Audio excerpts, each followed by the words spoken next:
Success एक बहुत कुछ छोटा वर्ड नहीं है, हर पर्सन के हिसाब से अलग अलग है। आप शायद सब एग्री करेंगे इस बात से। अलग अलग है मीन्स कि अगर मैं किसी बच्चे से बात करूं, छोटे बच्चे से, साइकिल सीखना उसके लिए सक्सेस है। कोई ट्वेल्थ में है, ट्वेल्थ में अच्छे मार्क्स लाना उसके लिए सक्सेस है। और अगर कोई जॉब करता है तो जॉब पाना सक्सेस है, अपनी सैलरी बढ़ाना सक्सेस है। तो सक्सेस को हम क्वांटिफाई नहीं कर सकते। कई लोग कहें हैप्पी रहना सक्सेस है। See, happiness, everybody need happiness, but happiness का मतलब क्या है ये भी हमें पता होना चाहिए। तो your success in your life is your financial intelligence. When I use word financial intelligence, इसका सिंपल मतलब होता है कि आप अपने मनी को प्रॉपरली मैनेज कर पाए। कहीं फाइनेंशियल इंटेलिजेंस का मतलब ये नहीं है कि आपके ऊपर इमरजेंसीज नहीं आएंगी। यस, मेडिकल इमरजेंसीज आएंगी, लेकिन if you are financially secure तो दैट मीन्स आप बहुत उसे इजी वे में फेस कर सकते हैं। तो वो आपकी एक तरफ से बर्डन नहीं बढ़ाएगा। तो everyone should know about this financial intelligence. तो इस कोर्स के अंदर we are going to discuss about financial intelligence.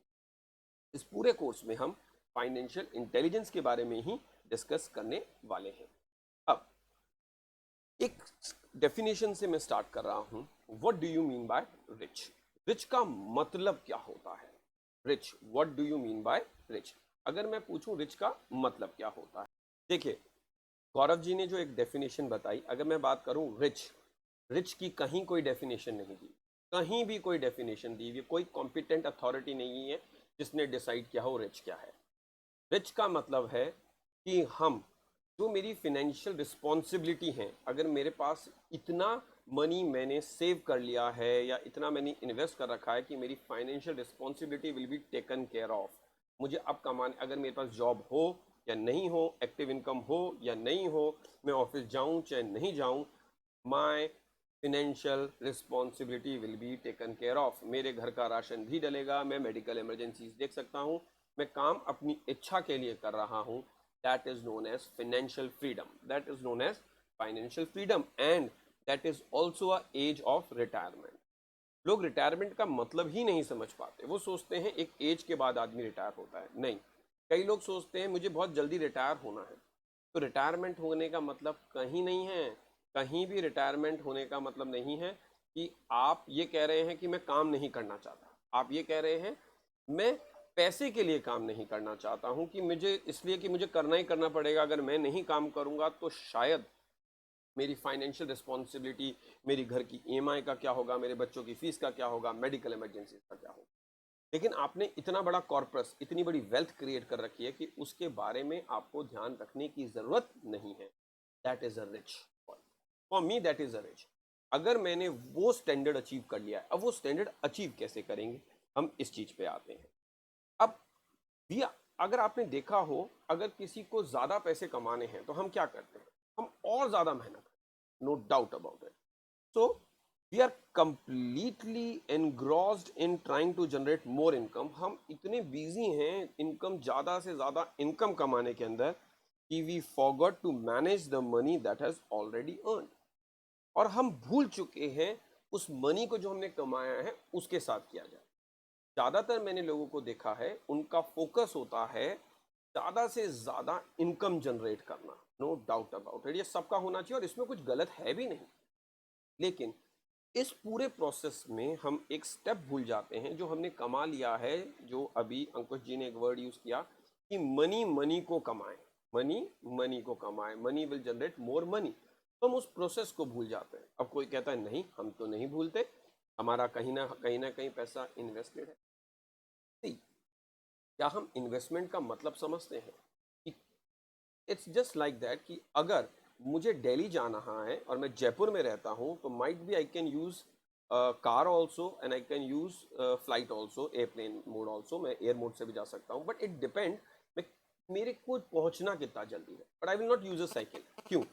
क्योंकि मेरा डेस्टिनेशन डिसाइड करता है कि मेरा व्हीकल क्या होगा। माई डेस्टिनेशन विल डिसाइड मेरा व्हीकल क्या होना चाहिए।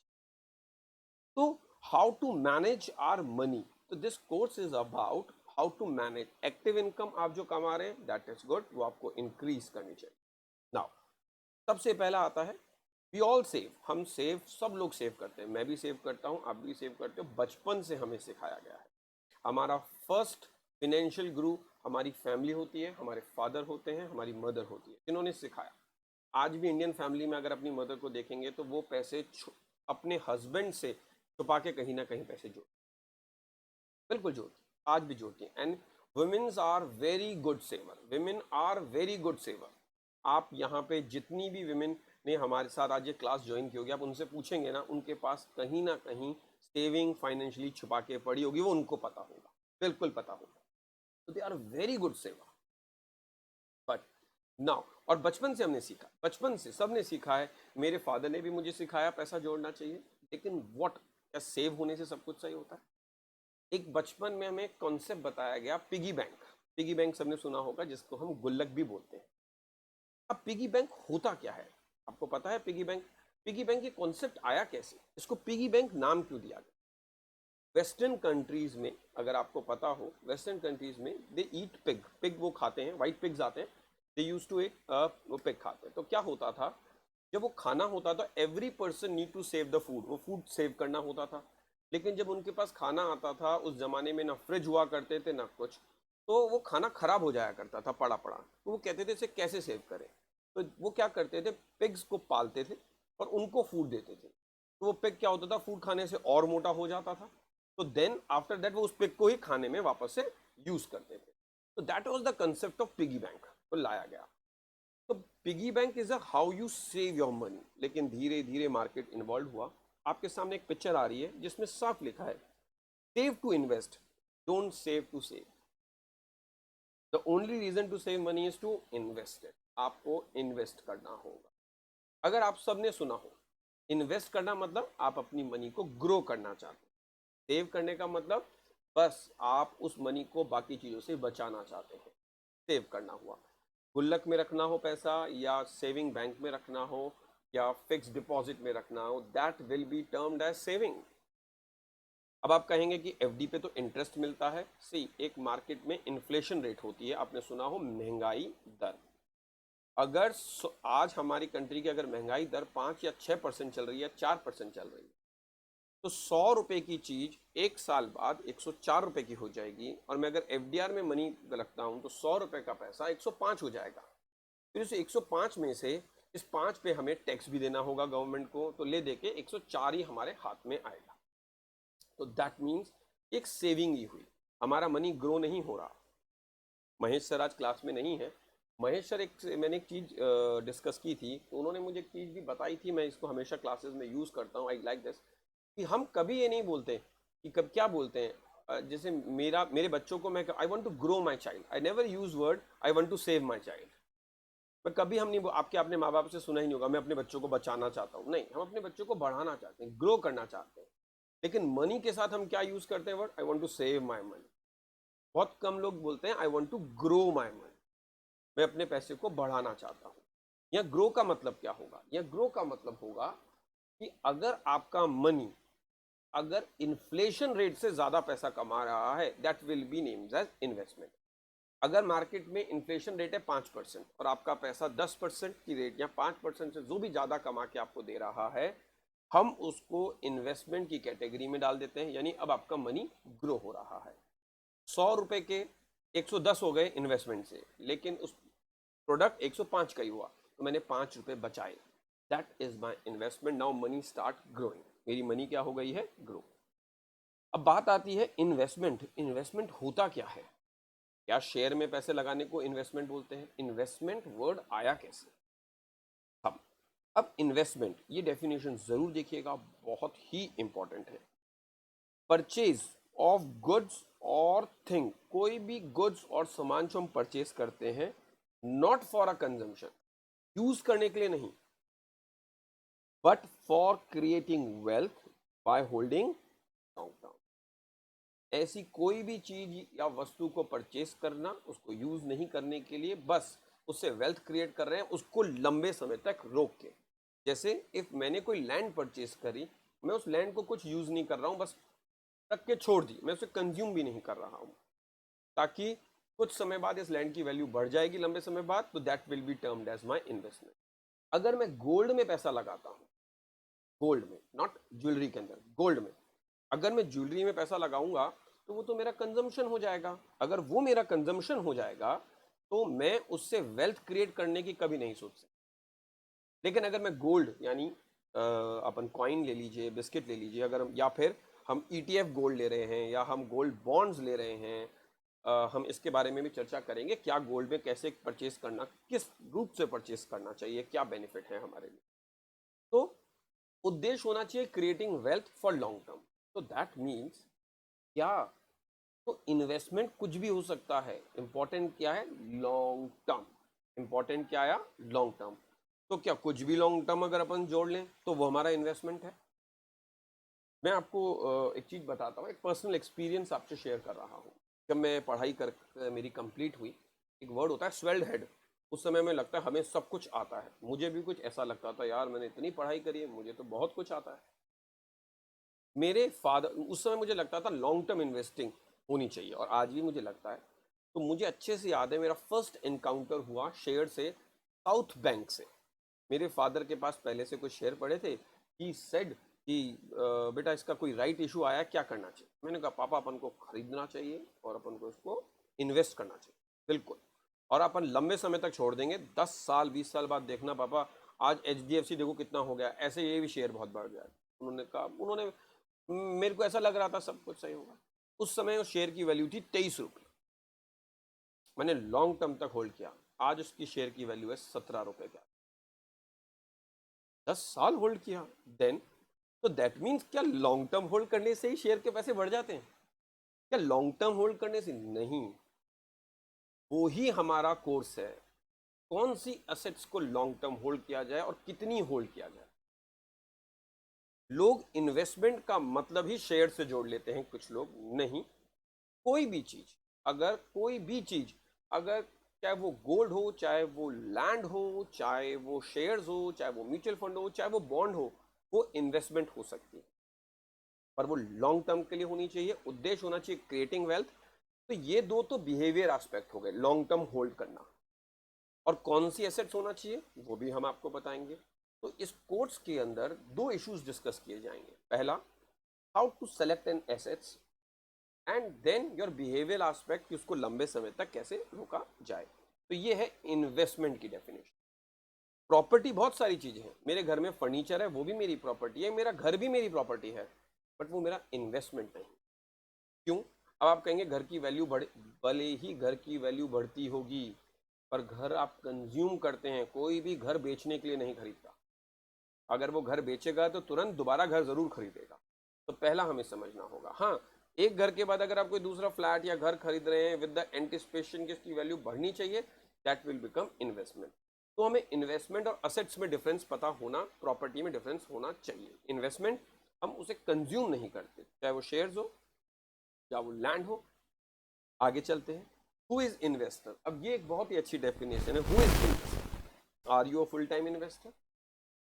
भाई फुल टाइम इन्वेस्टर नाम का कोई वर्ड नहीं होता। You can not become a full time investor, बन ही नहीं सकते। तो इन्वेस्ट, अगर आपको लगता है रोज टीवी के सामने बैठ जाना और आज रोज शेयर्स की प्राइस को बढ़ते हुए देखना, कम होते हुए देखना, इकोनॉमी को डिस्कस करना, ये केवल आपको मार्केट एंथुसियाजिस्ट बनाती है कि आप मार्केट को बस देख रहे हैं, ये इन्वेस्टर नहीं बनाती। नेक्स्ट स्लाइड देखिएगा। Investing is best done when it is done part time. Investing तभी अच्छी है जब ये पार्ट टाइम की जाए। अगर आप रेगुलर करेंगे, लगता है, तो कभी भी, investing is a very boring process, तभी इसमें बहुत कम लोग इस कोर्स को करने आए।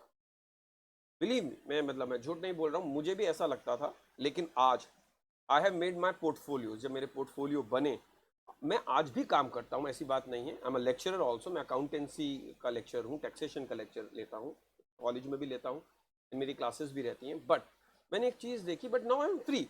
मुझे अपनी एक्टिव इनकम के बारे में नहीं सोचना होता, because I have my own portfolio. Believe me, I have my own properties also, not a single पैसा लोन। वाई? जब मैंने जब PhD की तो मेरे को एक चीज समझ में आई, ये एक गेम है जिसे हमें समझना होगा।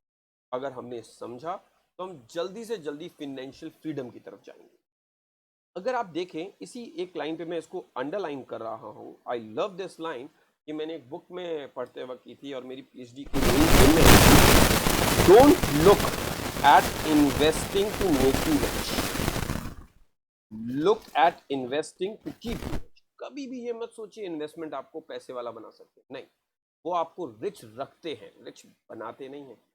रिच आपकी एक्टिव इनकम ही बनाती है जो आप अर्न करते हैं, या तो आप अपनी सैलरी से अर्न कर सकते हैं, बिजनेस के प्रॉफिट से अर्न कर सकते हैं, या ट्रेडिंग करके आप कर सकते हैं, ठीक है। तो लोगों को लगता है कि इन्वेस्टमेंट करने से आप पैसे वाले हो जाएंगे, नहीं, आप थोड़ा थोड़ा पैसा करके इन्वेस्टमेंट में डालते जाएंगे डालते जाएंगे, जब वो बड़ा कॉर्पस बन जाएगा वो आपके लिए इनकम जनरेट करना स्टार्ट करेगा, और जैसे ही आपकी इनकम जनरेट होगी, now you will feel that you are rich, that money is making you rich, it's will keep you rich, कि आप रिच है। यानी मेरा एक एम था, माई एज इज 38, तो मेरा एक एम था, वैसे मैं 3 साल लेट रहा, कि 35 तक whatever I am earning my investment should earn equal to that. अब थोड़ा सा ज्यादा हो गया, जो भी मैं अर्न करता हूँ ईयरली, मेरा इन्वेस्टमेंट उससे कहीं ज्यादा कम आता है। तो now I am financially free, कि अब मैं काम करूँ या नहीं करूँ, मुझे वहां से इनकम मिल रही है। तो यहाँ हम केवल, बिलीव मी, इस कोर्स के बारे में केवल बात ही नहीं करने वाले, हाउ टू सेलेक्ट शेयर्स, हम सब चीज़ों के बारे में डिस्कस भी करने वाले हैं कि ऐसा अटेन कैसे किया जाए। क्या एक ही ऐसी एसेट्स होगी जो अटेन करेगी, या धीरे धीरे कैसे हम अपनी प्रॉपर्टी को बनाएं। तो आगे बढ़ते हैं। इन्वेस्टिंग वर्सेस ट्रेडिंग, ये क्या है? एक सबसे पहले बात, ये वर्सेस जब लग जाता है, ये मुझे सबसे बड़ी दिक्कत देता है। आप इस चीज़ को ध्यान से देखिए। जब भी इन्वेस्टमेंट के, मैंने भी कई बार कोर्स ज्वाइन किए, तो मैंने ये देखा कोर्स से ज़्यादा इन्वेस्टमेंट और ट्रेडिंग के बारे में डिफाइन, ट्रेडिंग बुरी है, इन्वेस्टमेंट अच्छी है, कोई कहता है इन्वेस्टमेंट बुरा है, दोनों का कोई कंपैरिजन नहीं है। कि ट्रेडिंग आपकी एक्टिव इनकम का पार्ट है, इन्वेस्टिंग एक आपकी लाइफ में सेव करना, आपके फ्यूचर को सिक्योर करने का पार्ट है। अगर आप ट्रेडिंग ही नहीं करोगे, अगर जो करते हैं, तो वो अपना पैसा जनरेट कैसे करेंगे? तो trading is very good. No, what is bad? मैंने कई यंगस्टर को ट्रेडिंग करते हुए देखा, शायद आपने भी ये देखा होगा। What is bad in the trading? एक आदमी 5 लाख से ट्रेडिंग चालू करता है, फिर उसका पैसा 1 लाख होता है, फिर वो 6 लाख हो गया, फिर वो 6 लाख से ट्रेडिंग कर रहा होता है, तो यानी वो पैसा फिर 7 लाख से ट्रेडिंग कर रहा होता है, वो पैसा कभी बाहर निकालता ही नहीं, वो पैसा ट्रेडिंग में ही रहता है, और फाइनली कभी उसको लॉस होता है तो पैसा कम भी हो जाता है। तो व्हाट हमारा मेन एम क्या होना चाहिए? If certain income has generated by the trading, certain income जो आपने जनरेट की है, that should be transfer to investment, that should be transfer to your investment part. अगर आप, कुछ लोग मैंने देखा है, मैं मेरी फैमिली में देखा, एक तो ट्रेडिंग क्या है, जब ये ऐसे टाइम आते हैं तो कई लोग ट्रेडिंग करते हैं। ट्रेडिंग इज नॉट मतलब बच्चों का गेम नहीं है। ट्रेडिंग, ट्रेडिंग एक बहुत ही टिपिकल वर्ड है, और जब सब मार्केट बढ़ रहा होता है, सब कुछ अच्छा अच्छा अच्छा भी लगता है, और जिस दिन उसको नुकसान होता है, तो जब बढ़ता है शेयर, अशोक सर, तो सबको लगता है मेरी स्किल है, मेरी नॉलेज है। जब शेयर की प्राइस गिरती है तो लक को नाम देता है, यार मेरा तो लक ही खराब है। दोनों आपकी नॉलेज है। तो ट्रेडिंग और इन्वेस्टिंग दोनों साथ साथ चलनी। अगर आपने ट्रेडिंग से, आई नो माई फ्रेंड, वो हमेशा क्या करता था, वट एवर ही अर्न, वो मुझे कहता था, यार अगर तुमने आज अगर 1 लाख कमाया है ना, तो 50,000 निकाल लो तुरंत, भले 50,000 छोड़ दो, नहीं तो आप जिंदगी में कभी भी ट्रेडिंग का आनंद ही नहीं ले पाओगे, एक दिन ये सब कुछ ले जाएगा market, right. But no doubt, अगर आप स्टडी करके करते हैं तो आप गैम्बल नहीं करते, दैट इज योर स्किल। तो ट्रेडिंग वर्ड से, अच्छा, ये जो आप मैंने पहले फोटो बताई, इस फोटो का मतलब कोई कंपैरिजन नहीं है। आप देखिए, investing is a part time, आदमी रिलैक्स है, यानी आप रिलैक्स टाइम में इन्वेस्टिंग करें। Trading that need a attention, that need a attention, ऐसा नहीं है, यू शुड, आपको टाइम देना होगा, ठीक है। तो अगर मैं एक लेक्चरर हूं, मैं कभी ट्रेडिंग नहीं करता, क्यों? क्योंकि मैं ऑलरेडी कहीं और से पैसा कमाता हूं। हाँ, अगर मैं फ्री हो जाऊंगा, मेरे पास वो काम नहीं है, तो I can do the trade. तो हमें पहले क्लियर होना चाहिए ट्रेडिंग कब करनी चाहिए। तो एंड एक चीज मैंने हमेशा नोटिस की, फीमेल बहुत अच्छे से मार्केट और इन्वेस्टमेंट कर सकती है। वाई? Behaviour, they can. हमारी पीएचडी के अंदर जब हमने एक सर्वे किया, तो मैंने उसमें पाया विमेन का बिहेवियर मैटर, वो थोड़ा सा रिस्क को ज्यादा अच्छे से असेस कर, उनकी रिस्क टेकिंग कैपेसिटी कम नहीं होती, बहुत कैलकुलेट करके करते हैं, वो मैनेज करते हैं रिस्क को। इनफैक्ट मेल थोड़ा सा ज्यादा रिस्क लेता है, but that is not wrong, वो ले सकता है रिस्क। चलिए अब आगे देखते हैं। ट्रेडिंग वर्सेस इन्वेस्टिंग को हमने वर्सेस को काटा हुआ है, तो प्लीज ट्रेडिंग और इन्वेस्टिंग में कोई कंपैरिजन नहीं है, तो हमारे इस कोर्स में बोथ आर रिक्वायर्ड। अब पर प्रॉब्लम क्या है, risk comes from not knowing what you are doing. अब लोगों को यही नहीं पता पर वो क्या कर रहे हैं, वो ट्रेडिंग कर रहे हैं, इन्वेस्टमेंट कर रहे हैं। यहाँ पे बहुत लोग होंगे जो टेक्निकल एनालिसिस से ट्रेडिंग भी कर रहे हैं। एक वर्ड, हाँ, तो risk come from not knowing what you are doing. अब मैं ट्रेडिंग कर रहा हूं या इन्वेस्टमेंट कर रहा हूं, अगर मुझे यही नहीं पता तो मैं कर क्या रहा। ट्रेडर्स कितने लोग हैं जो ट्रेडिंग करते होंगे, है ना। अभी मैं सुन भी रहा था, अमन जी और अशोक सर ट्रेडिंग के बारे में बात कर रहे थे। इट फील वेरी गुड कि अच्छा है ना। हाँ, बट आप में से ट्रेडर्स ने एक वर्ड सुना होगा, ट्रेडर इसको forcefully investor. Have you heard about this word, forcefully investor? What is forcefully investor? आप ट्रेड करने के लिए एंटर करते हैं और कई बार आप स्टॉप लॉस को भूल जाते हैं, तो वो शेयर बहुत नीचे आ जाता है, फिर आप उसको होल्ड करके रखते हैं लंबे समय तक, ये प्राइस पे आएगा ना तो बेचेंगे। तो that word is known as forcefully investor. कई बार हो जाता है। अब नो, यहां पे इन्वेस्टिंग काम आती है, यहां बिहेवियर काम में आता है। वो एक होता है ना, जैसे कि अगर आपने टेक्निकल एनालिसिस की तो महेश सर ने एक चीज बताई होगी, आपको अपने किसी शेयर से हमें प्यार नहीं करना, हमें ट्रेड करना है। बट इन्वेस्टिंग में हमें उस शेयर से प्यार करना पड़ेगा भाई, हमें 5 से 10 साल उस शेयर के साथ रहना है। It is just like in marriage, जब करते हैं तो हमें सब चीजें देखनी है, उसके बाद करना है। तो प्रॉब्लम यह है कि रिस्क यहां नहीं है कि ट्रेडिंग करें इन्वेस्टिंग करें, रिस्क है ये नहीं पता होना कि मैंने ट्रेडिंग कर रहा हूं या मैं इन्वेस्टिंग कर रहा हूं। एक शेयर को खरीदना और 2 महीने बाद बेचना, ये ट्रेडिंग में नहीं आता। There are various word, swing trader, intraday trader, बहुत सारे ट्रेडर्स वर्ड्स होते हैं। तो इन्वेस्टिंग का मतलब गोल अचीव करना होता है। इन्वेस्टिंग में ज्यादा से ज्यादा नहीं हम प्रॉफिट अचीव करने की सोचते हैं, सबसे पहले हम एम बनाते हैं, हम किस चीज के लिए इन्वेस्ट करना चाहते हैं और उसको अचीव करने के लिए मुझे क्या करना होगा। अब इस चीज को देखिएगा, ये स्लाइड। अब हम थोड़ा प्रैक्टिकल एस्पेक्ट की तरफ जा रहे हैं, तो आई नीड एवरीबॉडी अटेंशन। एक होता है इन्वेस्टमेंट रिटर्न, एक होता है इन्वेस्टर रिटर्न। अगर आपने देखा हो तो what is investment return and what is investor return. हमारे पास एक पर्सन आता है और वो बताता है कि सर आप इस फंड में, इस यूलिप में इन्वेस्ट कीजिए, देखिए लास्ट 3 ईयर में, लास्ट 2 साल में सर इसने 50% का रिटर्न दिया है। आप कहेंगे वाह, लेकिन कभी आप पूछना, ये तो इस इन्वेस्टमेंट का रिटर्न है, ये तो किसका है, इस इन्वेस्टमेंट का रिटर्न है। आप मुझे ये बताइए इन्वेस्टर ने कितना रिटर्न कमाया है। वो मुश्किल से 10 से 12% बता दे तो मैं मान जाऊं। ये डिफरेंस है क्यों, कभी आपने सोचा ये डिफरेंस है क्यों? ये डिफरेंस है because of behaviour of investor. Behaviour of investor, ये हमारा बिहेवियर का डिफरेंस है। ठीक है, अब मैं आपको एक चीज दिखाता हूं। आज सुबह ही मैंने साइट से एक चीज निकाली, इस चीज को ध्यान रखिएगा। तो यानी हम इस बिहेवियर पे वर्क करने वाले हैं कि हम इतना ज्यादा क्यों नहीं कमा पाते, हमारी एक्सपेक्टेशंस क्या खराब है, या सब मार्केट इतना अच्छा होने के बाद भी। मैंने आज सुबह वैल्यू रिसर्च से ये एक कंपैरिजन निकाला। अब कोई लोग कहते हैं देखिए Kotak, even I am having a Kotak small cap fund, right. मैं म्यूचुअल फंड को बहुत पर्पसफुली यूज करता हूं। पीई एक टेक्निक होती है, आपने भी सुना होगा, प्राइस अर्निंग रेशियो से, जिससे आप ज्यादा से ज्यादा अर्न कर सकते हैं। आपको पता है कोटेक स्मॉल कैप ने 1 साल की रिटर्न कितनी है उसकी, इस साल आज की रिटर्न है, आप देख सकते हैं वैल्यू रिसर्च से 125% की रिटर्न दी है। यानी किसी ने अगर 1 लाख लगाया तो उसका 2,25,000 हो चुका होगा। 2 साल में 22%, 5 साल में 21%, राइट।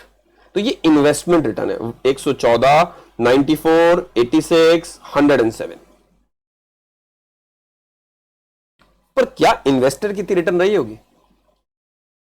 आप सोचिए, कई इन्वेस्टर की रही होगी जो इस चीज को समझते हैं, ठीक है, और कईयों की अगर आप देखेंगे तो वही। लेकिन मैंने आज मेरा पोर्टफोलियो देखा, my portfolio is still earning at the rate of 19%। My portfolio still earning at the rate of 19%। अगर आप एक चीज और नोटिस करें, इसमें सबसे कम एक्सेस स्मॉल कैप की रिटर्न है जो कि है 86। पर Axis small cap 5 rating, 5 star rating पे फिर भी ऐसा क्यों है? कभी आपने सोचा है वाई 5 स्टार रेटिंग कम होने के बाद भी? पर अगर आप उसकी 5 साल की रिटर्न देखेंगे ना, वो 21.57 है, 5 साल की रिटर्न 23.81 है। ठीक है, तो नाउ अभी अपन ने इतनी बात की, अब एक और मैं आपको, यू ऑल नो धमानी साहब को सब जानते होंगे, जो क्या कहते हैं उनकी क्या अपनी एफएमसीजी सेक्टर के अंदर है, काफी पैसा उन्होंने कमाया, डीमार्ट करके कंपनी, डीमार्ट करके उनकी कंपनी है, बहुत अच्छा। अब मैं आपको एक चीज सिखाता हूं, उन्होंने एक theory the, this theory I have used in my PhD and I love this theory. अब इस थ्योरी को आप देखिएगा, ये थ्योरी क्या कहती है। आपने रूल ऑफ 72 सुना है? सबने सुना होगा, नहीं सुना तो मैं आपको बताता हूं रूल ऑफ 72 होता क्या है। बहुत सिंपल है, रूल ऑफ 72 आपको हमेशा याद रखना चाहिए इन्वेस्टमेंट के अंदर। ठीक है, if you are saving for your retirement, if you are saving for your some medical emergency. जैसे कि मैं आपको एक चीज बताता हूं, मुझे नहीं पता यहां पे कितने लोग मैरिड हैं, जितने भी लोग मैरिड होंगे, आई हैव अ डॉटर, मेरा बड़ा मन है कि जब मेरी डॉटर की मैरिज हो तो मैं डॉटर को एक ऐसा फंड दूं, जो मैं कर भी रहा हूं और मैं अचीव कर भी लूंगा, कि उसको मंथली इनकम आनी चाहिए, उस फंड से 6 से 7 लाख रुपए पर मंथ इनकम आनी चाहिए। क्यों? मैं उसके लिए I don't want to give gas चूल्हा और दहेज में बेड वेड, नहीं। अगर मैं उसको ये दे देता हूं तो दैट मीन्स उसको लाइफ में अपनी इच्छा के लिए से काम करना हो तो करे, अपनी जरूरत के लिए काम नहीं करना पड़ेगा। I have given him financial freedom and you know that is only possible with monthly 5,000 amount, easily you can achieve. But हम लोग उसके बारे में कभी सोचते ही नहीं, अचीव करने के बारे में सोचते ही नहीं। जिस दिन हम ये चीजें सोचने लग गए तो हमें पता चलेगा, यस, कभी पेरेंट्स को देखना वो इतनी चीजें जोड़ने में लगे रहते हैं, कभी ये नहीं सोचते कि हम अपने बच्चों को फाइनेंशियल फ्रीडम दें। And I want to give her that freedom. और आइए रूल ऑफ 72 उसमें क्या मदद करता है। देखिए रूल ऑफ 72 ये कहता है, पहले मैं यहां आपको बताता हूं, 72 से अगर मैं रेट को डिफाइन कर दूं, जो भी आपका इन्वेस्टमेंट अर्न कर रहा है, जैसे मान लीजिए मेरा 72 रेट है और मेरी जो रेट है वो है 24%। If I am earning at the rate of 24%, तो कितना साल आएगा? 3 साल। तो दैट मीन्स मेरा पैसा 3 साल में डबल हो जाएगा। दैट मीन्स मेरा पैसा 3 साल में डबल हो जाएगा। यानी अगर आप 72 से अगर रेट को डिवाइड कर दें तो क्या आएगा? ईयर टू डबल, आपका पैसा कितने साल में डबल होगा। यानी अगर आप बैंक में पैसा डालते हैं तो आपको रेट कितनी मिलेगी? 6%। ये कंपाउंड रेट है, ये कंपाउंड रेट है, प्लीज ध्यान रखिएगा। ये सिंपल इंटरेस्ट नहीं है, कंपाउंड मतलब इंटरेस्ट ऑन इंटरेस्ट। अगर मैं एफडी में कोई पैसा रखता हूं तो 6% मिलेगा, तो 12 साल लगेंगे मेरे पैसे को डबल होने में। 12 साल लगेंगे मेरे पैसे को डबल होने में। यानी if I invest 1 lakh, it will take 12 year इतना पैसा बढ़ाने के लिए। ये एक बिल्कुल फैक्ट है। तो 72 का रूल हमें याद रखना चाहिए। अगर अपन वॉरेन बुफे को देखें, वॉरेन बुफे क्या करते हैं? उनका सिंपल सा एक फंडा है, उनको 20 to 24% की रेट ऑफ रिटर्न चाहिए, दैट्स इट। वो कहते हैं 20% से ज्यादा इंटरेस्ट चाहिए ही नहीं।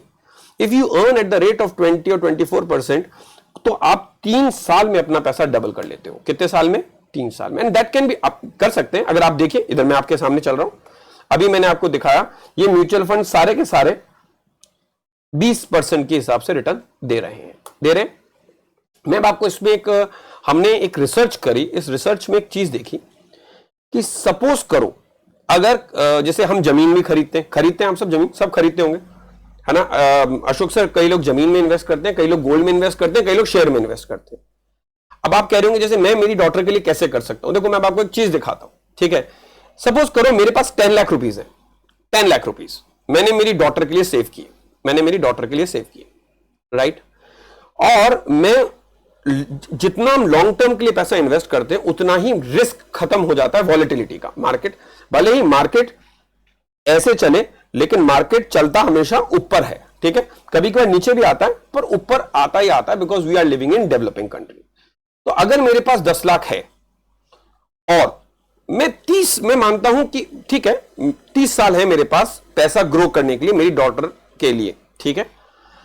तो आप अपने बच्चों के लिए इस चीज को प्लीज यूटिलाइज करके देखिएगा, बड़ा मजा आएगा आपको and very very soothing effect. आप इतना कर सकते हैं, जब आप जमीन में पैसा रख सकते हैं तो 10 लाख ऐसे भी कर सकते हैं बहुत आसानी से। तो पहले हमें कभी लोन नहीं लेना चाहिए। अगर हम स्टार्टिंग लाइफ में 10 लाख रुपए जोड़ पाए ना, मैंने क्या किया, मेरे को सपोज करिए I having this 10 lakh rupees, ठीक है अशोक सर। अब अगर मैं 10 लाख को कहीं इन्वेस्ट करता हूं और मुझे 20 से 22% 23% रिटर्न आती है, तो मैं 3 साल में अपने पैसे को डबल कर लेता हूं 3 साल में। तो अगर मेरे पास 3 साल में मैं पैसे को डबल करता हूं, डबल कंपाउंड रेट से, ठीक है, तो दैट मींस अगर टोटल 30 साल है और मैं हर 3 साल में डबल कर रहा हूं, तो मैं पैसा 10 बार डबल करूंगा। इसका मतलब आप समझ के देखिएगा कैसे। जैसे पहला मेरे पास 10 लाख है, तो 3 साल बाद वो मेरा पैसा कितना रुपए हो जाएगा, 20 लाख रुपए हो जाएगा। कितना हो जाएगा, 20 लाख रुपए 3 साल बाद। आप देख सकते हैं, अगर भाई लॉन्ग हो सकता है, कम हो थोड़ा, लेकिन हम 3 साल में अगर मार्केट की रेट को देख रहे हैं कि अगर मैं शेयर से इतना पैसा निकाल पाता हूं, शेयर कैसे सिलेक्ट करने, दैट इज समथिंग एल्स। अगर आप चाहें तो आज आप एचडीएफसी बैंक की रिटर्न जाके देख लीजिए कि 10 साल आवाज नहीं आ रही है। नहीं आ रही है सर, आपकी आवाज तो आ रही है, बिल्कुल आ रही है। आ रही है। इस चीज को आप जरूर देखिएगा। हो सकता है मार्केट 17% दे, 18% दे, लेकिन किसी जैसे अब मार्केट दे रहा होगा 17-18। आज आप एचडीएफसी बैंक की रिटर्न जाके देख लीजिए, 25 से 26% मिलेगी आपको, यानी वो 3 साल में डबल नहीं, डबल से थोड़ा सा ज्यादा कर रहा है। अच्छा, फिर नेक्स्ट 3 साल में ये 40 लाख हो जाएगा क्योंकि अब 20 लाख इन्वेस्टेड है। फिर नेक्स्ट 3 साल में 80 लाख हो जाएगा डबल। यहां पे ये 1 करोड़ 60 लाख, 3 करोड़ 20 लाख, फिर नेक्स्ट 3 में 6 करोड़ 40, 25 लाख, सॉरी 12.5 लाख। यहां पे 12.5 लाख का डबल करूं तो 25 करोड़ हुआ, 50 करोड़, 100 करोड़।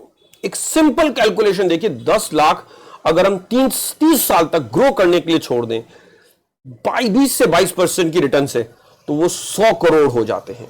मैं ये नहीं कह रहा हूं आपका पैसा भी 100 करोड़ हो जाएगा, समझिए। अगर थोड़ी भी इंटरेस्ट रेट कम होती है, चलो 80 करोड़ हो जाएगा 30 साल के अंदर। आप कैलकुलेशन देख सकते हैं, मैं आपके सामने कर रहा हूं। और हो सकता है आप चाहे वो एचडीएफसी बैंक के साथ यूटिलाइज करके देखिए, आप पीआईआई इंडस्ट्री के साथ यूज करके देखिए, जितने भी अच्छे शेयर्स हैं आप देखेंगे जो एक सीएजीआर आपने सुना होगा, compound annual growth rate. That is, अगर आप कोई भी ऐसा इन्वेस्टमेंट ढूंढ लें जो आपको 20 से 25% की इंटरेस्ट रेट दे रहा है, तो इसका मतलब रूल ऑफ 72 कहता है वो 3 साल में आपका पैसा डबल कर रहा है। तो अगर वो आपका पैसा 30 साल में डबल कर, जी सर, आप ये देखिए, पहला आता है डोंट कंट्रोल। हम क्या कंट्रोल नहीं करते, देखिए डोंट कंट्रोल, हम क्या कंट्रोल नहीं करते, हम कंट्रोल नहीं करते रिटर्न, लेकिन व्हाट वी ओनली फोकस, हम फोकस इसी पे करते हैं।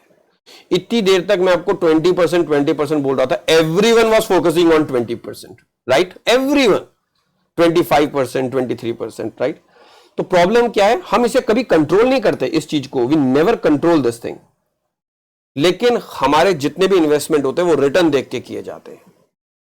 और हम कंट्रोल क्या क्या कर सकते हैं, व्हाट वी कंट्रोल, हम क्या कर सकते हैं, हम रिस्क कंट्रोल कर सकते हैं, हम कॉस्ट कंट्रोल कर सकते हैं, हम टाइम को कंट्रोल कर सकते हैं, हम बिहेवियर को कंट्रोल कर सकते हैं, लेकिन हम इस पर रेयरली फोकस करते हैं, हम इस पर रेयरली फोकस करते हैं। मैंने आपको जब वैभव ग्लोबल की 57% रिटर्न बताई, लेकिन अगर मैं आपको उस 57% के अंदर उसकी बीच की रिटर्न बताऊं, 3 साल की 39, 5 साल की 69, आप देख रहे होंगे, लेकिन ये सब इस लास्ट 1 ईयर ने किया, 236%। जिसने इसमें 10 साल इंतजार किया उसी को ये बेनिफिट मिला है। मार्केट बीच में नीचे भी गया था, नेगेटिव भी रिटर्न दे रहा था। अगर जिसको नाउ इसके अंदर हमें कंट्रोल क्या करना था, हमें कंट्रोल करना था इस कंपनी का रिस्क क्या है, इस कंपनी में कॉस्ट प्राइस कितनी चल रही है, प्राइस और वैल्यू में क्या डिफरेंस है, टाइम कितना लगेगा, और बिहेवियर एस्पेक्ट क्या है। इस पे हम रेयरली फोकस करते हैं। हम रिटर्न पे इतना फोकस करने लग जाते हैं कि हम भूल जाते हैं कि रिटर्न से ज्यादा, return is a outcome of what, हमने रिस्क कितना लिया है, हमने कॉस्ट को ध्यान दिखाने देखा, मैं कितना टाइम गुजारने वाला हूं, और उसमें फिर मेरा बिहेवियर। यानी अगर इस चीज को आप देखें, मैंने जो 30 साल का आपको एक टेबल बनाया, इसके अंदर सबसे पहले मैं देखूंगा मैं जिनमें इन्वेस्ट कर रहा हूं वो कितने रिस्क है उसके अंदर।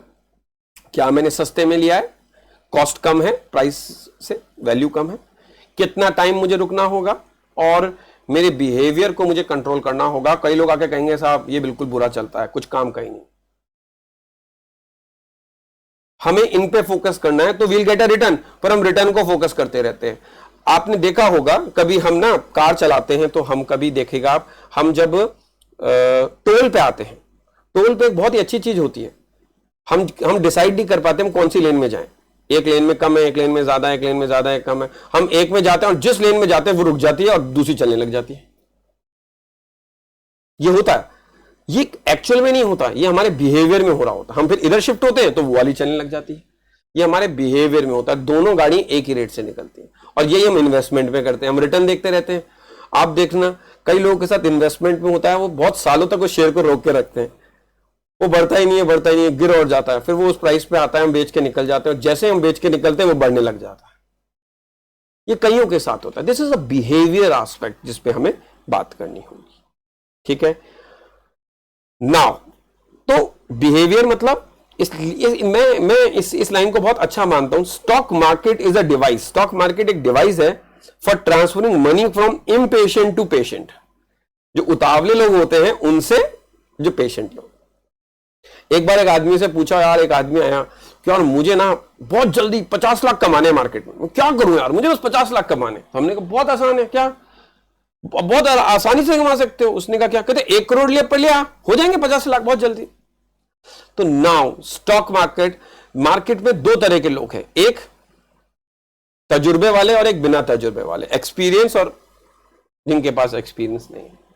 और जब मार्केट का बुल रन ओवर होता है ना, तो जिनके पास पैसा होता है, जो इनएक्सपीरियंस है, एंड में उनके पास रह जाता है एक्सपीरियंस, और जिसके पास एक्सपीरियंस है उसके पास चला जाता है पैसा।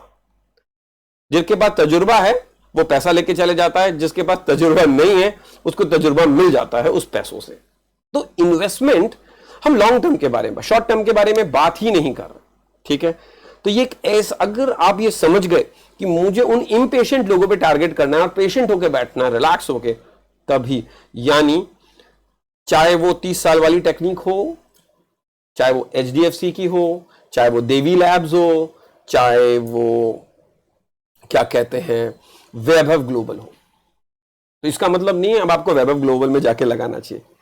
इसका मतलब है कि वो बिहेवियर जिसने कंट्रोल किया है वही आदमी अमीर हुआ है, वही आदमी रिच की कैटेगरी में आया, पेशेंट बन के बैठा है। तो इम्पेशेंटली उसने, जो लोग बेच रहे हैं वो उसके पास पैसा शिफ्ट हो रहा है।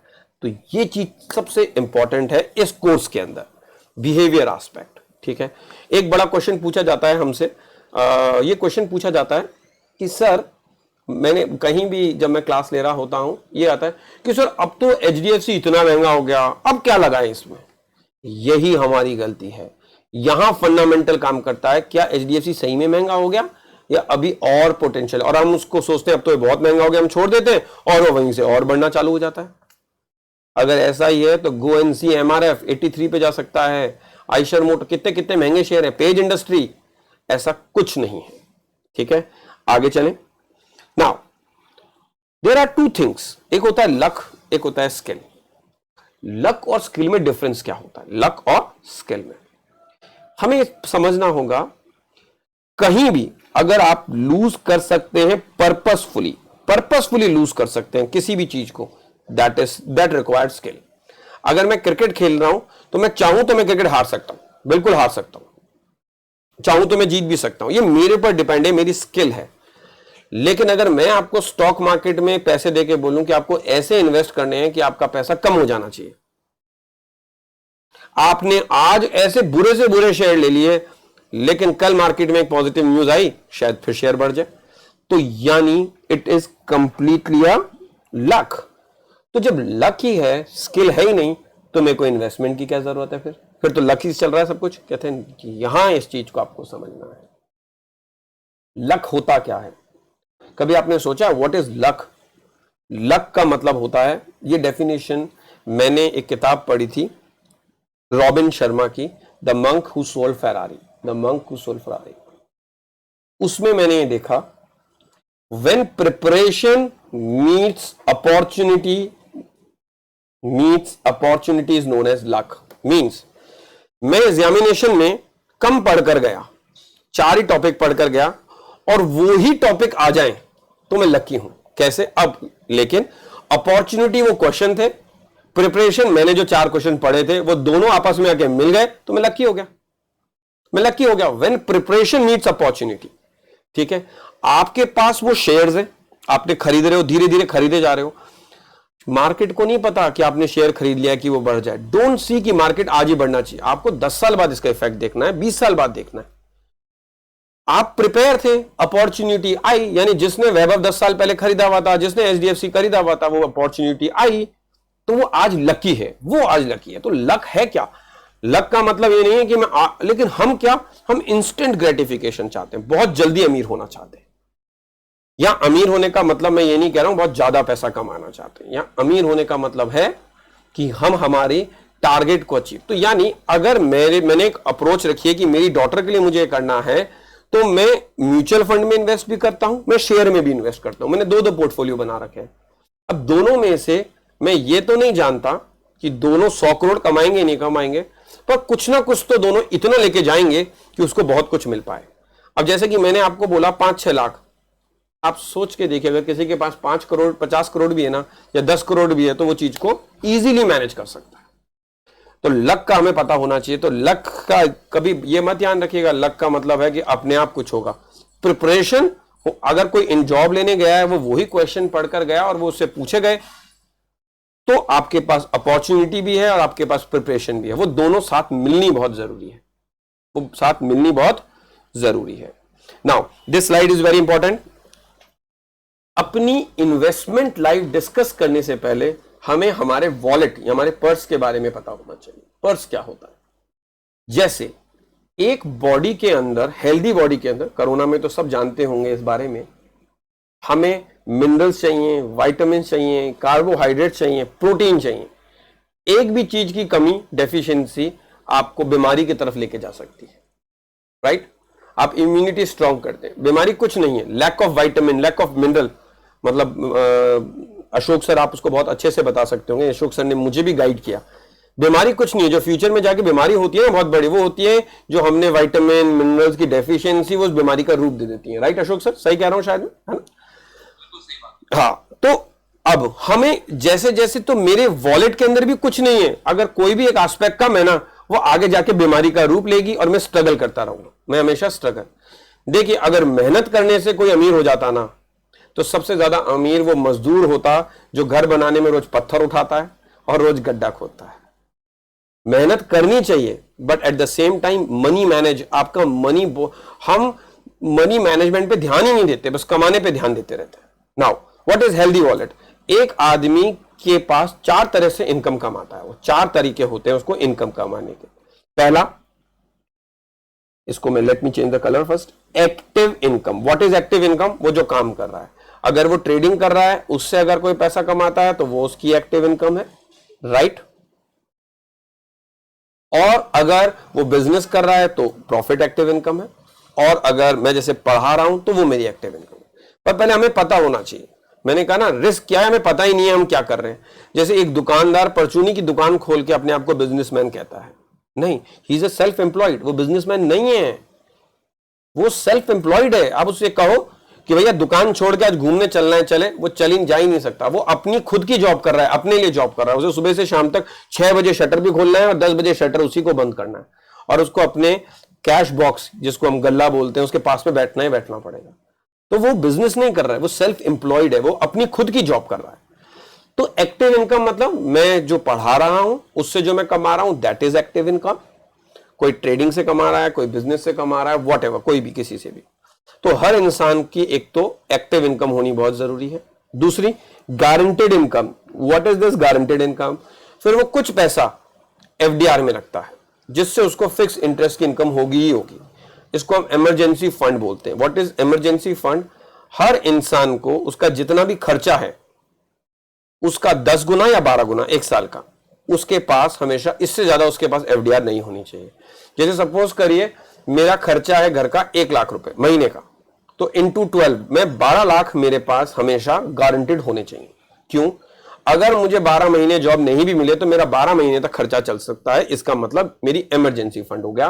कभी भी मेरे पास कुछ भी इमरजेंसी आएगी तो मुझे मेरे इन्वेस्टमेंट नहीं बेचने पड़ेंगे, मैं इनमें से पैसा निकाल सकता हूं।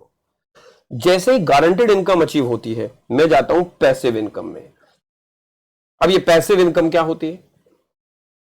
अगर आपके पास फ्लैट है, उससे आपके पास रेंट आ रहा है, शेयर से आपको डिविडेंड आ रहा है, या आपने जो मनी इन्वेस्ट कर रखी है वो धीरे धीरे आपके लिए पैसा कमा रही है। इन्वेस्ट यानी म्यूचुअल फंड हो या शेयर्स हो, वो 10% CGR 20% CAGR से बढ़ रहा है, that is your passive income, that is your passive income. फिर आता है पोर्टफोलियो इनकम। क्या है? देखिए, फ्लैट से जो रेंट मिल रहा है वो मेरी पैसिव इनकम है। पैसिव इनकम में मुझे एक्टिवली इन्वॉल्व नहीं होना पड़ता, मैं आराम से रिलैक्स बैठा रहूंगा। लेकिन पोर्टफोलियो इनकम, मैं अगर मेरा फ्लैट बेच दूं और फ्लैट बेच के जो मुझे पैसा मिलेगा, that is my portfolio income, that is my portfolio income. जिस आदमी के पास ये चारों इनकम है वो फाइनेंशियल फ्रीडम की तरफ बढ़ रहा है। देखिएगा, आपके पास है या नहीं, आपके पास एसेट्स होनी चाहिए। पैसिव इनकम जिसमें आपको काम करने की जरूरत नहीं है, आपकी इनकम ऑटोमेटिकली जनरेट। कई लोग पैसा ब्याज पे देते हैं, रिस्क ज्यादा है, पर पैसिव इनकम है भाई, बिल्कुल है। गारंटेड इनकम जब आप FDR में रखते हैं, एक्टिव इनकम जो आप काम करके कमाते हैं। पर एक्टिव इनकम में आपका इन्वॉल्वमेंट होना बहुत जरूरी है। गारंटेड इनकम थोड़ी कम रेट ऑफ इंटरेस्ट मिलती है। पैसिव इनकम जिसने ये क्रिएट कर दी वो रिच की कैटेगरी में आने लग जाता है। जितने भी रिच लोग हैं, जितने भी फाइनेंशियली फ्रीडम है ना, उनके पास ये पैसिव इनकम और पोर्टफोलियो इनकम है। और जितने भी मिडिल क्लास जो स्ट्रगल कर रहे हैं ना, आप देखना वो एक्टिव और गारंटेड इनकम में है। आप देख लीजिएगा, ये हमने अपनी रिसर्च में देखा। यस, जिस पैसिव इनकम मतलब second source of income, that second source of income. यानी कोई आदमी जॉब करते ही अगर घर ले लेता है लोन पे, तो सोचिए इससे अच्छा अगर वो 10 लाख स्टार्टिंग में जनरेट कर दे, उसको ग्रो करने के लिए छोड़ देता, लेकिन अब वो 10 लाख ग्रो करने के लिए नहीं छोड़ पाएगा। अब वो पैसा उसको अपनी इंस्टॉलमेंट पे चुकाना होगा, तो उसके पास कम पैसा बचेगा। तो ये एक ट्रैप होता है। कई बिजनेस हाउस, आप जॉब लेने जाएंगे ना, मैं कई ऐसी कंपनीज को जानता हूं, अपने एम्प्लॉइज को कहते हैं हाउसिंग लोन हमसे ले लो, हम आपको सस्ते में दे देंगे। वो एक ट्रैप है। उनको पता है अगर आपने पैसा जोड़ लिया तो आप सैलरी से भी अमीर बना जा सकता है, लेकिन अगर स्टार्टिंग में अगर आपने पैसा जोड़ लिया तो उसको उतना ही लंबा 30 साल मिलेंगे ग्रो करने के लिए। और अगर आपने स्टार्टिंग में नहीं जोड़ा और पहले ही आपने घर ले लिया, या तो आपको वो एक्टिव इनकम अपनी खर्च करनी पड़ती रहेगी उस पर। तो ये चारों इनकम एक हेल्दी वॉलेट के लिए बहुत जरूरी है। अब आगे चलते हैं, ये बहुत सही है। ऑन अर्निंग, अगर ये आप वॉरेन बुफे की लाइन, मैं तो इनको बहुत ज्यादा मानता हूं, इनको फॉलो करता हूं। Earning never depend on single income, make investment to create second source. जो मैंने आपको 10 लाख का बताया, आप स्टार्टिंग अर्ली एज में अगर पैसा कमा रहे तो लायबिलिटी मत लीजिए, please second source of income बनाइए तुरंत। क्यों? जब आपका सेकेंड सोर्स ऑफ इनकम बनेगा तो आप 10 साल बाद देखेंगे आप भी कमा रहे हैं और आपका पैसा भी कमा रहा है, तो अब आपके घर में 2 लोग कमा रहे हैं। सपोज अगर मैं 10 lakh per month per year कमाता हूं, पर ईयर, तो मेरा इन्वेस्टमेंट भी 10 लाख पर ईयर कमा रहा है, तो हम मिलकर 20 लाख कमा रहे हैं, राइट? और धीरे धीरे ये भी बढ़ना चाहिए, दोनों हम बढ़ते जाएंगे तो हमारा पैसा बहुत बढ़ेगा। तो ग्रो कर रहा हूं। Spending, if you buy thing you don't need, soon you will have to sell you need. हम कई बार इंपल्स डिसीजन होके, आप देखना फेसबुक में एक चीज नोटिस करना, आपकी साइकोलॉजी से खेला जाता है। आप कहीं भी अमेजॉन में कोई भी चीज देख के आइए, फेसबुक में उसी का ऐड आने लग जाएगा आपके सामने। They are inter related, absolutely. मेरे को ना क्रॉकरी का बहुत शौक है, मैं बहुत अच्छे अच्छे कप्स, तो एक बार मैं देख लूं मेरे सामने वही, तो वो धीरे धीरे आते आते और आप इंपल्स डिसीजन में वो परचेस कर डालते हैं। दैट इज, हमें ये नहीं करना। तो मैंने कहा ना, स्पेंडिंग, आपको अभी घर की जरूरत नहीं है, आपने खरीद लिया है, तो अब आपको पूरी लाइफ उस लोन को चुकाना है। Saving, do not save what is left after spending, but spend what is left after saving. देखिए, इसका मतलब ये नहीं है कि आप पहले सेव करो, इसका मतलब है पहले आप पता लगाओ आपकी इनकम और खर्चे कितने हैं। जैसे 1 लाख इनकम है, खर्चे हैं आपके 60,000, चलो 10,000 ऊपर रखे आपने 70, तो आपका 30% बचता है। तो आपको एवरी ईयर 30% पहले ही सेव कर लेना चाहिए। क्यों? अगर आप सेव नहीं करते, आप सोचते हैं बचा हुआ सेव करूंगा, तो आप शायद ज्यादा खर्चा कर सकते हैं। यानी मैं मेरे अकाउंट में ज्यादा पैसा कभी नहीं रखता। क्यों? अगर रखूंगा तो मैं खर्च करूंगा, अब है ही नहीं पैसा तो मैं को नहीं करूंगा। नाउ ऑन टेकिंग रिस्क, ये बहुत, never test the depth of river with the both the feet, कभी भी हमें नदी में दोनों पैरों से उसकी गहराई नहीं नापनी चाहिए, डूबने का खतरा रहता है, डूबने का खतरा रहता है, इस चीज का ध्यान रखना है। तो जो गारंटीड इनकम है वो जरूरी है पैसिव इनकम के साथ। लोग क्या करते हैं, सारा पैसा पैसिव इनकम में लगा देते हैं, नहीं, ये जो गारंटीड इनकम है ये बहुत जरूरी है। यानी एक फीट गारंटीड इनकम में तो दूसरा फीट पैसिव इनकम, यानी हम दोनों पैसे कभी भी मार्केट में नहीं उतरते। ऑन इन्वेस्टमेंट, ये सबको पता है, एक जगह एक इन्वेस्टमेंट नहीं होने चाहिए। Expectation, honesty is very expensive, get do not expect it from cheap people. हम किसी कंपनी में भी जब मनी इन्वेस्ट करते हैं तो हम मैनेजमेंट में ऑनेस्टी पहले देखते हैं, राइट। अब हम चलते हैं, तो यानी अब आप देखिए, पहले ये वाली एक देखते हैं, इन्वेस्टर और स्पेकुलेटर में क्या डिफरेंस होता है। इन्वेस्टर और स्पेकुलेटर में, ट्रेडर खत्म, ट्रेडिंग वाले आप काम करो जो कर रहे हो। इन्वेस्टमेंट, इन्वेस्टर देखिएगा प्लान करता है लॉन्ग टाइम होराइजन के लिए, होल्डिंग पीरियड 1 साल से ज्यादा होगा। लेकिन speculation plan for very short period, holding period varies from few days two month. जैसे मैं आपको एक चीज बताऊं,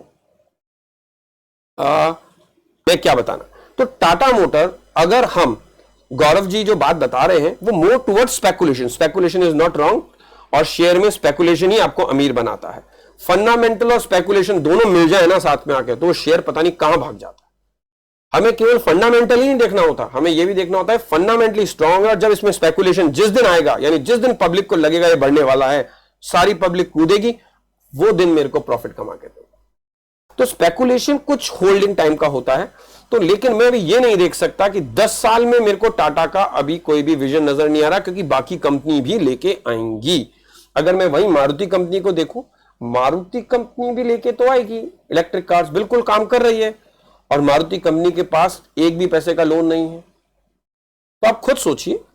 अब हम जनरली, अब एक मेरे को बहुत अच्छी बात लगती है, हम फंडामेंटल इन्वेस्टिंग में लोग कहते हैं लोन लेना बुरा है, लोन वाली कंपनी नहीं देखनी चाहिए। बिल्कुल गलत है। आपको यह देखना होगा कंपनी ने लोन किस चीज के लिए लिया है। अगर कंपनी लोन एक्सपेंशन के लिए ले रही है, वेरी गुड, लेकिन अगर कोई कंपनी लोन अपनी इनकम जनरेट, रेवेन्यू बढ़ाने के लिए, मटेरियल खरीदने के लिए ले रही है, ऐसी कंपनी से आपको दूर रहना चाहिए। आप सपोज करिए हम अपने बच्चों की शादी के लिए जा रहे हैं, और एक लड़का है, एक लड़के को अभी लैंड बेच के उससे हम पूछते हैं इनकम कितनी है। अगर लैंड बेच के उसको 2 करोड़ की इनकम मिली है, तो हम ऐसे लड़के से हम उसकी एक्टिव इनकम जानना चाहेंगे। या अगर उसने लोन लिया है अपने बिजनेस को बढ़ाने के लिए, तो हमें कोई दिक्कत नहीं है, लेकिन वो रोजमर्रा खाना खाने के लिए लोन ले रहा है, तो ऐसे लड़के से हम हमारी बच्ची की शादी नहीं करना चाहेंगे। तो सेम विद द कंपनी, अगर रोजमर्रा के लिए अगर कंपनी लोन ले रही है, तो हमें देखना होता है लोन किस चीज के लिए लिया जा रहा है। कई बार लोन लेने से, कैपिटल एक्सपेंशन से बिजनेस का प्रॉफिट भी तो बढ़ता है। तो ये कुछ चीजें हैं। आइए आगे देखते हैं। इन्वेस्टमेंट पे मॉडरेट रिस्क लेते हैं, willing to undertake high risk. अब टाटा मोटर पे हाई रिस्क है, लेकिन यही मैं आपको एक स्टॉक बताता हूं, देवी लैब्स, मॉडरेट रिस्क लगता है मुझे, क्योंकि उसकी फंडामेंटल बहुत स्ट्रांग है, उसके फंडामेंटल बहुत ज्यादा स्ट्रांग है।